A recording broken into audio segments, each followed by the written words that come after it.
러시아 연방의 광대한 영토에 자리한 시베리아는 세계에서 가장 고립된 지역 중 하나로 오래전부터 신비한 장소로 알려져 왔습니다. 끝없이 펼쳐진 타이가 숲과 숨을 먹게 하는 화산 지형, 그리고 자연이 만들어낸 신비한 싱크홀들이 이 혹독한 땅의 특징입니다.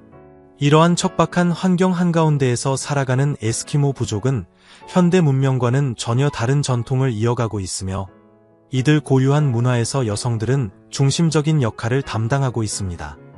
러시아에서 가장 영향력 있는 지역 중 하나에 숨겨진 소름 끼치는 진실을 지금 확인해 보세요. 1. 낯선 이를 환영하는 에스키모의 전통. 혹시 시베리아의 에스키모 부족에 대해 들어보신 적 있으신가요? 러시아에서 가장 혹독한 지역 중 하나에 거주하는 이 부족은 여성들이 외부 손님을 특별히 대접하는 전통을 여전히 지키고 있습니다. 현대 문명의 영향으로 다수의 에스키모 공동체는 이러한 관습을 점차 잊어가고 있지만 일부 지역에서는 남편의 허락이 있을 경우 여성들이 방문객에게 매우 친밀한 방식으로 환대하는 문화가 유지되고 있습니다. 시베리아에서의 생존은 상상 이상으로 고된 일이며 이러한 환경 속에서 에스키모인들은 독특한 환대 문화를 발전시켜 왔습니다. 이 지역의 여성들은 탁월한 인내심과 강인함으로 널리 알려져 있으며 종종 남성보다 더 뛰어난 회복력을 지니고 있다고 평가받습니다. 많은 아이를 낳지만 극한의 기후 탓에 성인이 될 수 있는 자녀는 극히 일부에 그칩니다. 이러한 현실은 인간관계나 개인적인 가치에 대한 전통적 개념이 거의 영향을 미치지 않는 문화를 만들어낸 배경이 되었습니다.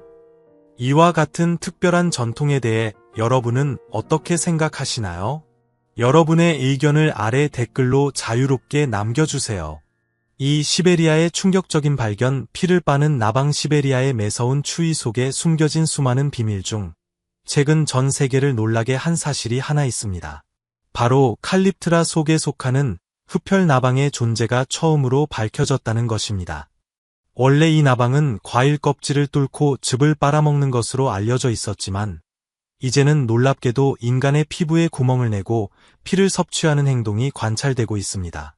그렇다면 이 나방이 왜 특별할까요? 이 독특한 식습관은 바로 지구상에서 가장 척박한 환경 중 하나인 시베리아에서 발견되었기 때문입니다.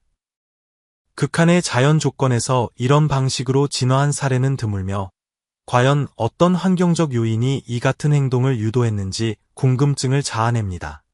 특히 수컷 흡혈 나방은 짝짓기를 준비하는 과정에서 필요한 나트륨 등 영양소를 피를 통해 얻습니다.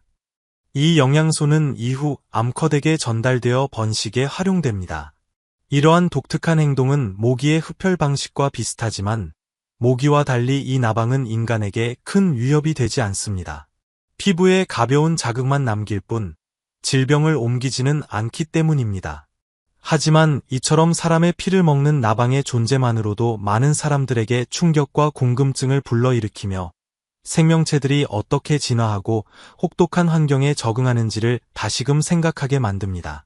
물론 시베리아의 경이로움은 여기서 끝이 아닙니다. 거대한 강줄기와 험준한 지형 속에는 아직도 수많은 놀라운 이야기들이 숨어 있습니다. 계속해서 이 흥미로운 여정을 함께하고 싶으시다면 지금 구독 버튼을 눌러주세요. 여러분의 한 번의 클릭이 저희에겐 큰 힘이 됩니다. 그 보답으로 더욱 알찬 콘텐츠로 찾아뵙겠습니다. 약속드릴게요. 3. 강의 땅. 시베리아는 광활하고 험준한 지형을 자랑하며 세계에서 가장 긴 강 중 4개인 오비강, 아무르강, 에니세이강, 레나강이 이곳을 흐릅니다. 이 지역의 중심 도시인 노보시비르스크는 약 163만 명의 인구를 지닌 대도시로 항공우주산업, 원자력 연료, 수력 발전 산업의 핵심지로 잘 알려져 있으며 시베리아 횡단철도의 주요 정차지 역할도 수행하고 있습니다. 에니세이강 유역에 위치한 크라스노야르스크는 인구는 많지 않지만 전 세계 니켈 매장량의 약 40%가 집중된 곳으로 러시아를 대표하는 광업 중심지 중 하나로 손꼽힙니다. 더 동쪽으로는 레나강을 따라 유네스코 세계유산으로 지정된 경이로운 자연 형상인 레나 성림이 자리하고 있습니다. 아무르강은 러시아와 중국의 국경을 따라 흐르며 특히 1960년대 중소 갈등 이후 이 지역에서 전략적으로 중요한 위치를 차지하고 있습니다. 한편 아바나강은 자연적으로 풍부한 철 성분 또는 산업 폐기물로 인해 붉은색을 띠며 독특한 외관으로 유명합니다. 2020년 5월에는 대규모 유류 유출 사고로 강물이 더 어두워졌고 이 사건은 푸틴 대통령이 국가 비상사태를 선포하는 계기가 되었습니다. 이처럼 시베리아는 거친 자연과 산업 문명이 복합적으로 얽혀있는 땅이며 그 극단적인 조화는 이 지역만의 특별한 매력을 보여줍니다. 러시아의 더 많은 신비를 알고 싶다면 이전 영상을 꼭 시청해 보시기 바랍니다. 4. 바이칼 호수 혹독하고 광활한 시베리아 땅에는 세계에서 가장 깊은 담수호인 바이칼 호수가 자리 잡고 있습니다. 수심이 무려 1600m를 넘는 이 호수는 23,600억 입방미터 이상의 물을 간직한 지구 최대의 담수 저장소입니다. 그렇다면 이 호수는 우리 행성에 어떤 의미를 가질까요? 과학자들은 아직 바이칼 호수의 정확한 나이를 규명하지 못했지만 다수의 연구 결과는 그 형성 시기를 약 2,500만 년에서 3,000만 년 전으로 추정하고 있습니다. 만약 이 추정이 사실이라면 바이칼 호수는 현재 존재하는 호수들 중 가장 오래된 것으로 기록되며 지질학적 시간의 흐름을 상징하는 중요한 증거가 될 것입니다. 1996년 유네스코는 바이칼 호수를 세계유산으로 지정하였습니다. 단순한 수역을 넘어선 이 호수는 숨쉬는 생명의 보고이자 다양한 생태계가 살아 숨쉬는 자연의 경이입니다. 그 압도적인 풍경과 다양한 생물 군집은 시베리아의 숨겨진 보석이자 인간 손길이 닿지 않은 원초적인 아름다움이 살아있는 공간이라 할 수 있습니다. 5. 시베리아의 치명적인 과거. 시베리아는 거친 기후와 장대한 자연경관으로 잘 알려져 있지만 동시에 지구 역사상 가장 파괴적인 지질 사건 중 하나의 발원지이기도 합니다.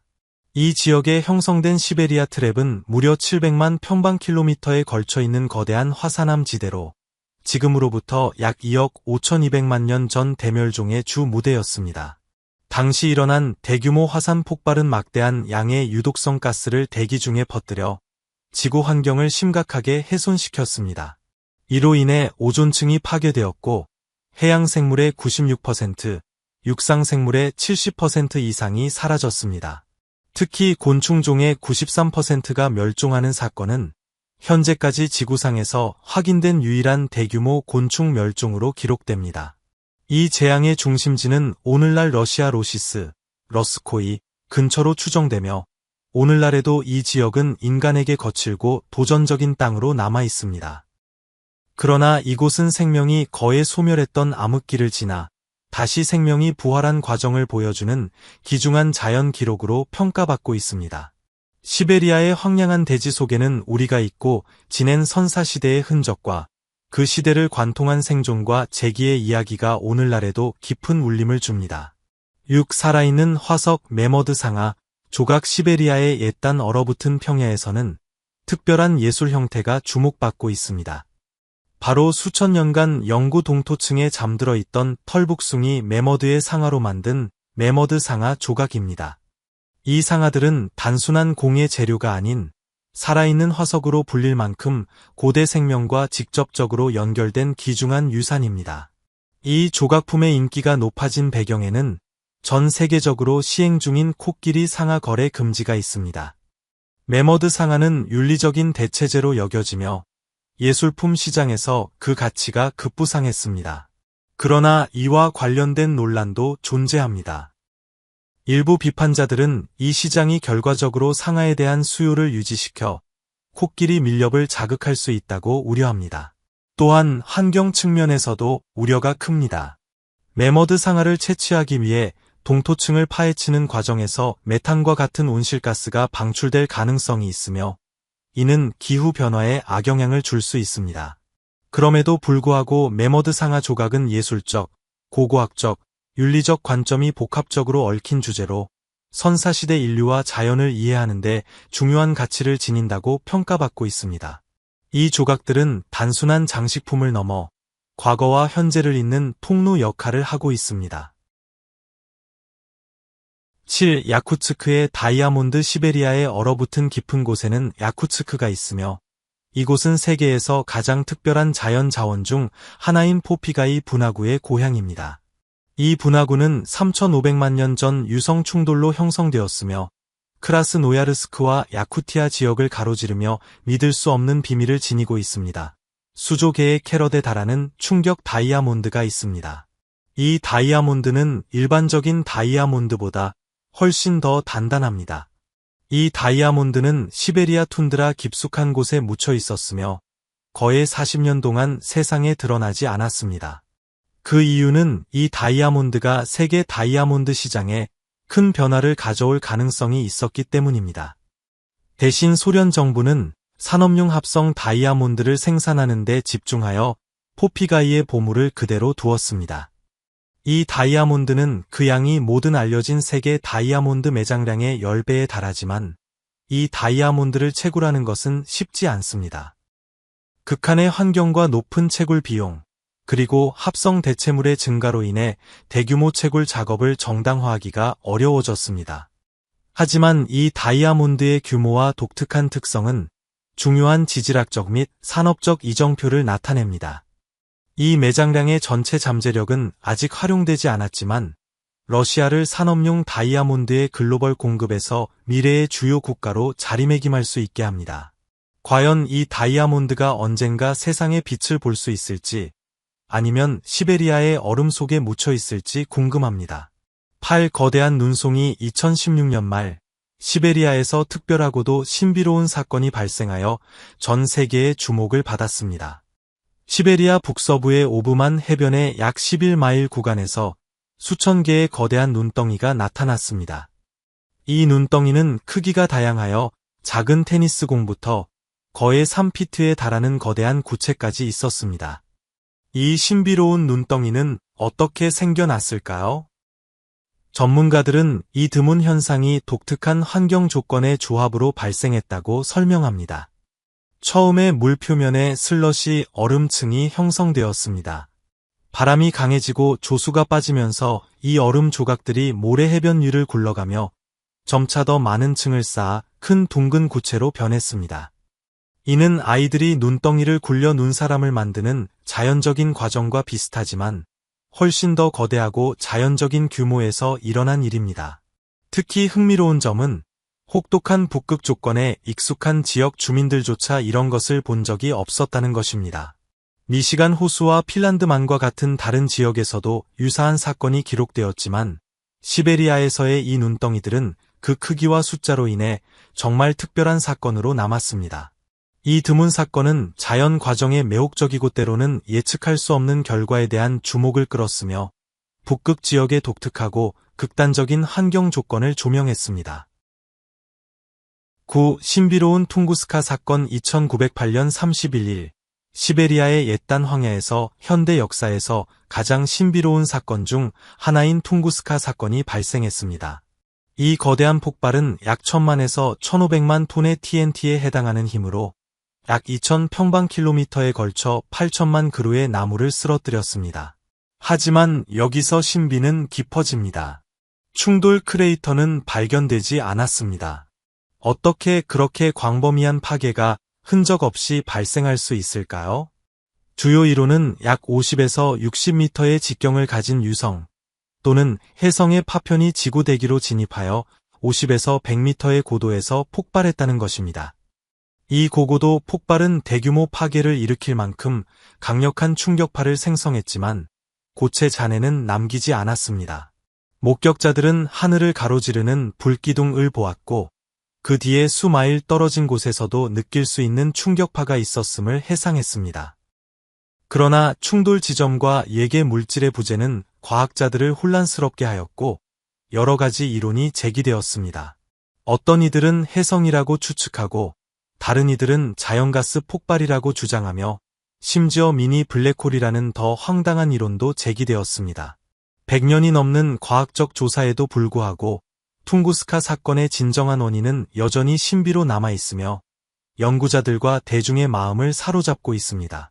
이 사건이 우리가 아직 발견하지 못한 비밀을 지니고 있을까요? 논의가 계속되는 가운데 퉁구스카 사건은 지구에서 가장 매혹적인 신비 중 하나로 남아 있습니다. 여러분은 그날 시베리아의 깊은 곳에서 실제로 무슨 일이 일어났다고 생각하시나요? 아래 댓글로 알려주세요. 10. 영구 동토이 도시 시베리아의 혹독한 풍경 깊숙이 영구 동토이 도시가 있는 사하공화국, 즉 야쿠티아가 있습니다. 이곳에서는 극적인 변화가 지역을 재편하고 있습니다. 이 변화의 중심에는 지하 세계의 관문으로 알려진 바타가이 분화구가 있습니다. 이 거대한 분화구는 급속히 확장되며 65만 년 이상 얼어붙은 영구 동토층을 드러내고 있습니다. 녹아내리면서 고대의 토양, 식물, 그리고 심지어는 20년 전에 발견된 42천 년 된 망아지와 같은 오랫동안 멸종된 동물들이 드러나고 있습니다. 과학자들에게는 과거 기후와 생태계에 대한 정보의 금광이지만 이는 또한 북극에서의 기후 변화에 심각한 영향을 상징적으로 보여줍니다. 그러나 녹아내리는 영구 동토층은 단순한 과학적 호기심을 넘어 지역 인프라에 큰 혼란을 일으키고 있습니다. 지구상에서 가장 추운 도시인 야쿠츠크에서는 건물과 도로가 무너지고 있으며 그 아래의 땅이 불안정해지고 있습니다. 최근에는 더위로 인해 2층 건물이 반으로 갈라지는 사건이 발생하여 환경 위기의 심각성을 강조했습니다. 위험은 구조적 손상을 넘어섭니다. 녹아내리는 영구 동토층은 수천 년 동안 갇혀있던 고대 바이러스와 박테리아를 방출할 수 있습니다. 시베리아는 지구 평균보다 4배 빠르게 온난화되고 있어 새로운 건강 위기의 위협이 커지고 있습니다. 또한 녹아내리는 땅은 메탄을 포함한 온실가스를 방출하여 위험한 피드백 루프에서 지구온난화를 가속화하고 있습니다. 시베리아의 상황은 기후변화가 미치는 광범위한 영향을 상기시켜주며 그 결과는 러시아의 국경을 넘어 확산될 수 있습니다. 오늘 영상이 마음에 드셨다면 좋아요를 눌러주시고 저희 채널 지혜로 비이고를 구독하는 것을 잊지 마세요. 여러분의 응원이 저희에게 큰 의미가 됩니다. 지금 화면에 나타나는 영상을 클릭해보세요. 분명히 여러분이 좋아하실 콘텐츠입니다. 다음에 어떤 나라를 다루었으면 좋겠는지 댓글로 알려주세요. 시청해주셔서 정말 감사하며 다음 영상에서 뵙겠습니다.